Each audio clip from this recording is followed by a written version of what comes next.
নিকৃষ্ট কেন বলছে আব্দুল কাদের জিলানী রহমতুল্লাহ আলাইহি? কেননা শুকর সকালবেলা ওঠে, ঘুমের থেকে উঠার পরে বলে আল্লাহ ঘুমের থেকে উঠলাম, সামনে কিন্তু তাকাবো কাইলা ইয়াকা আউয়ালা নাযরিন আলা মান লা ইউসাল্লি, যে নামাজ না পড়ে ওর উপরে যেন আমার প্রথম দৃষ্টিটা না পড়ে। আল্লাহ জিজ্ঞাসা করে কেন? আমার কাছে ও আমার চেয়েও নিকৃষ্ট, কেন আমি তো সকালে উঠেই বলি আলহামদুলিল্লাহিল্লাযী খালাকানি আবতারা খালকি, প্রশংসা ওই আল্লাহর যিনি আমাকে সৃষ্টির ভিতরে সবচেয়ে নিকৃষ্ট তৈরি করছে, তারপরও তোমার প্রশংসা।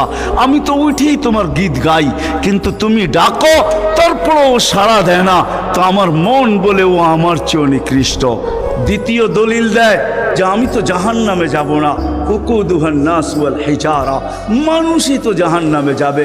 আমাকে তো কিয়ামতের দিন বলা হবে কুনু তুরাবা, মাটি হয়ে যাও, আমি মাটি হয়ে যাব। কিন্তু মানুষকে তো এই কথা বলা হবে না, মানুষকে তো বলা হবে উকুদুহান নাস ওয়াল হিজারা, তুমি জাহান্নামের ইন্ধন হবে, মানুষই জাহান্নামের ইন্ধন হবে, আবার মানুষই জান্নাতের উচ্চ শিখরে উঠবে। এই জন্য শুকর বলে অর্চে নিকৃষ্ট কেউ নাই।